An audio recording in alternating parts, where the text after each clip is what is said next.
18 सितंबर 2022 अंकिता के पिता वीरेंद्र सिंह अंकिता को फ़ोन करते हैं, लेकिन अंकिता का कोई भी रिस्पांस नहीं आ रहा था। वे लगातार उसको कॉल कर रहे थे कि एक बार उसकी बेटी से बात हो जाए, लेकिन फिर भी किसी भी तरीके से कोई भी कांटेक्ट नहीं हो पा रहा था। और इसी बीच वो अंकिता के क्लोज़ फ्रेंड पुष्पदीप को फ़ोन करते हैं और उससे कहते हैं, क्या तुम्हारी अंकिता से बात हुई है? तो पुष्पदीप यही कहता है कि मैं भी उसको लगातार कॉल कर रहा हूँ, लेकिन अंकिता फ़ोन नहीं उठा रही है, यानी कि उसका कोई भी रिस्पॉन्स नहीं आ रहा है। और इसके बाद अंकिता के पिता उस रिज़ॉर्ट में पहुंचते हैं जहां पर अंकिता रिसेप्शनिस्ट की नौकरी करती थी। जब वो वहां पर जाते हैं और जा कर के होटल में चेक करते हैं, उस रूम को चेक करते हैं जहां पर वो रहती थी, तो वहां से भी उसके बारे में कुछ भी पता नहीं चलता है। वीरेंद्र सिंह होटल के स्टाफ और वहां के मालिक पुलकित आर्या से भी पूछते हैं कि आप ये बताइए कि मेरी बेटी अंकिता कहाँ है? तो वहां से भी उनको कोई सेटिस्फैक्ट्री आंसर नहीं मिलता है। और अब उनकी चिंता लगातार बढ़ने लगी थी, क्योंकि उनकी बेटी के बारे में कोई भी जानकारी नहीं मिल पा रही थी और उनकी बेटी की उम्र सिर्फ 18 साल के आसपास थी। ऐसी स्थिति में वे पुलिस स्टेशन पहुंचते हैं, लेकिन 12 घंटे तक कोशिश करने के बावजूद भी बेटी की गुमशुदगी की रिपोर्ट नहीं लिखी जाती है। तो क्या कारण था अंकिता के गायब होने के पीछे? क्या अंकिता कहीं गायब हो गई थी या उसको गायब किया गया था? और अंकिता फ़ोन क्यों नहीं उठा रही थी? जानेंगे सब कुछ आगे इस वीडियो में, लेकिन इससे पहले आप वीडियो को लाइक और चैनल को सब्सक्राइब जरूर कर लीजिए, क्योंकि ऐसे ही इंटरेस्टिंग वीडियो मैं आप लोगों के लिए हर रोज़ लेकर के आता रहता हूं। तो चलिए वीडियो को शुरू करते हैं विस्तार से। आज की कहानी की शुरुआत होती है उत्तराखंड से। उत्तराखंड में 2022 में एक ऐसी घटना हुई थी जिसके बाद उत्तराखंड में महिलाओं की सुरक्षा को लेकर के एक बड़ा सवाल खड़ा हो गया था और उस समय की तत्कालीन सरकार के ऊपर भी बहुत प्रेशर बन गया था इस अंकिता भंडारी केस के बाद। तो क्या हुआ था इस केस में, इसको जानने के लिए हम कहानी को शुरू करते हैं। अंकिता भंडारी पौड़ी गढ़वाल के डोब श्रीकोट की रहने वाली थी। वह एक गरीब परिवार से बिलोंग करती थी और उसके जो परिवार की आर्थिक स्थिति वो बहुत ज़्यादा अच्छी नहीं थी। उसके पिता वीरेंद्र सिंह सिक्योरिटी गार्ड की नौकरी करते थे और इससे उनको जो भी पैसा मिलता था उसी से उनके घर का खर्चा चलता था।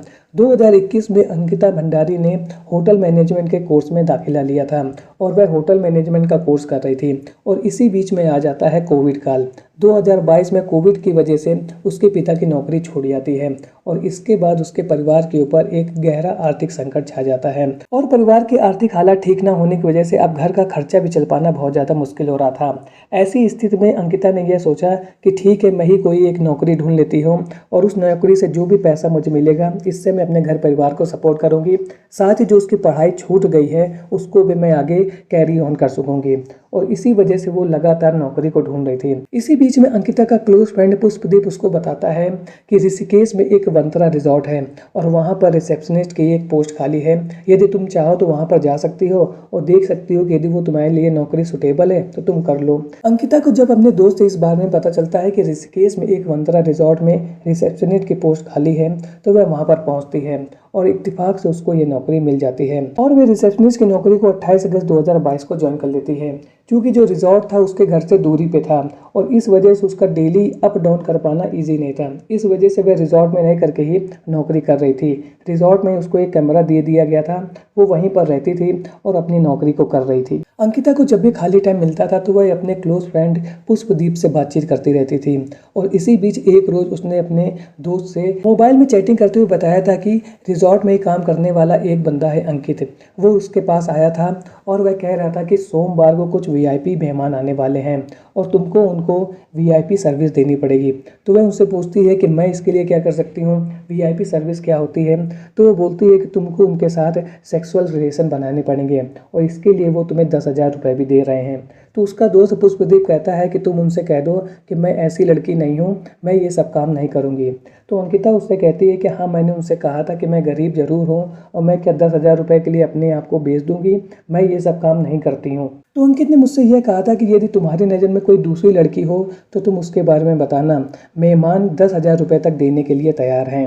यानी कि पुष्पराज और अंकिता के बीच में हुई बातचीत से यह बात पता चल रही है कि उसके ऊपर किसी दूसरे व्यक्ति के साथ शारीरिक संबंध बनाने का दबाव बनाया जा रहा था और ये सब बातें उसने सोशल मीडिया प्लेटफॉर्म पर चैट के जरिए अपने दोस्त के साथ शेयर की थी। रिजॉर्ट के कुछ लोग अंकिता को आए हुए मेहमानों के साथ सेक्सुअल रिलेशन बनाने के लिए दबाव बना रहे थे और वहीं दूसरी ओर अंकिता इस सभी प्रकार के कार्यों के लिए विरोध कर रही थी। वो ये कह रही थी कि मैं ऐसा कोई भी काम नहीं करूंगी, मैं गरीब जरूर हूँ लेकिन मैं ये सब काम नहीं कर सकती हूँ। और इस वजह से होटल मैनेजमेंट के जो लोग थे यानी कि वहाँ के मालिक और जो दूसरे कर्मचारी थे जो उसको ये सब करने के लिए उस पर दबाव बना रहे थे और अंकिता के बीच में तीखी बहस हो जाती है। इसी बीच 17 सितंबर 2022 को अंकिता का जो रूम था जो ऊपर था यानी कि रिजॉर्ट में एक ऊपर कमरा दिया गया था उसमें वो रहती थी, अब उसके कमरे को नीचे शिफ्ट कर दिया गया था और उससे कहा गया था कि कुछ मेहमान आ रहे हैं वो ऊपर रहेंगे, तुम नीचे शिफ्ट हो जाओ। और इसी बीच 18 सितंबर 2022 को होटल का मालिक पुलकित खरे, उसका मैनेजर सौरभ भास्कर और असिस्टेंट मैनेजर अंकित गुप्ता अंकिता से कहते हैं कि रिजॉर्ट को लेकर के कुछ काम है और इसके लिए तुम्हें ऋषिकेश चलना होगा। ये सुनकर के अंकिता उनके साथ चलने के लिए तैयार हो जाती है। इसके बाद चारों एक कार में बैठते हैं और वहां से ऋषिकेश के लिए निकल चलते हैं। और इसी बीच में वो लोग देर रात चीला नहर के पास में पहुंचते हैं और वहां पर अंकिता और इन तीनों के बीच में किसी बात को लेकर के बहस हो जाती है, जिसके बीच में उनके बीच में मारपीट होती है और इसी बीच में ये लोग अंकिता को चीला नहर में धक्का दे देते हैं और जिसके बाद उसकी उस नहर में डूबने से मौत हो जाती है। और इसके बाद ये तीनों लोग रिजॉर्ट वापस आ जाते हैं और रात भर ऐसे बिहेव करते हैं जैसे कुछ हुआ भी नहीं है। लेकिन रिजॉर्ट में कुछ लोग ऐसे भी थे जिन्होंने इस बात पर ध्यान दिया था कि अंकिता इन तीनों के साथ गई तो थी लेकिन वापस ये तीन लोग तो आ गए हैं लेकिन अंकिता वापस नहीं आई है और वो लोग इस बात पर ध्यान दे रहे थे। इसी बीच अगले दिन रिजॉर्ट का मालिक पुलकित आर्या पुलिस स्टेशन पहुंचता है और वहां पर जाकर के एक गुमशुदगी की रिपोर्ट दर्ज कराता है और उसमें बताता है कि हमारे होटल में काम करने वाली रिसेप्शनिस्ट अंकिता सुबह से गायब है, वो कहीं मिल नहीं रही है। शाम को हम लोग ऋषिकेश घूमने के लिए गए थे क्योंकि कुछ वो तनाव में लग रही थी और उसकी परेशानियों को दूर करने के लिए हमने प्लान किया था कि चलो बाहर घूम करके आते हैं, इसलिए हम लोग ऋषिकेश घूमने के लिए गए थे। देर रात हम चारों लोग वापस आ गए थे रिजॉर्ट में। सुबह जब मैंने उसके कमरे में जाकर के देखा तो वो मुझको कहीं मिल नहीं रही है और इसलिए मैं इसकी कंप्लेन लिखाने के लिए यहाँ पर आ गया हो। यानी कि पुलकित आर्या ने खुद पुलिस स्टेशन पर जा करके यह कंप्लेन लिखा दी थी कि अंकिता मिल नहीं रही है। वहीं दूसरी ओर अंकिता के पिता लगातार अपनी बेटी की गुमशुदगी की रिपोर्ट दर्ज कराने के लिए एक थाने से दूसरे थाने की ओर दौड़ रहे थे और उनको कम से कम 12 घंटे से ज़्यादा का समय हो गया था लेकिन अभी तक अंकिता भंडारी के गायब होने की रिपोर्ट कहीं पर लिखी नहीं गई थी। और जैसे जैसे अंकिता भंडारी के गायब होने का मैसेज लगातार उत्तराखंड के लोगों के बीच और लोकल मीडिया में फैल रहा था वैसे वैसे सरकार के ऊपर लगातार दबाव बढ़ता जा रहा था। और इसी बीच में जो उस समय उत्तराखंड के मुख्यमंत्री थे उन्होंने इस मामले की जांच करने के लिए एसआईटी गठित करने का प्लान बना लिया था। उन्होंने बोला था कि हम एक एसआईटी को गठित कर रहे हैं और वो एसआईटी इस पूरे मामले की जांच करेगी। उत्तराखंड के मुख्यमंत्री के निर्देश पर एसआईटी का गठन कर दिया जाता है और इसके बाद पुलिस अंकिता भंडारी का जो मिसिंग केस था उस पर तेजी से कार्रवाई करना शुरू कर देती है। वे सबसे पहले उस रिजॉर्ट में पहुंचते हैं और वहां के कर्मचारियों से बातचीत करते हैं तो कर्मचारी बताते हैं कि 18 सितंबर की शाम को अंकिता भंडारी होटल मालिक पुलकित आर्या, सौरभ भास्कर और अंकित गुप्ता के साथ कहीं से गए थे। देर रात तीनों वापस आ गए थे यानी कि पुलकित आर्या, सौरभ भास्कर और अंकित गुप्ता तो वापस आ गए थे लेकिन अंकिता इनके साथ वापस नहीं आई थी। वो गई तो इनके साथ थी लेकिन वापस नहीं आई थी।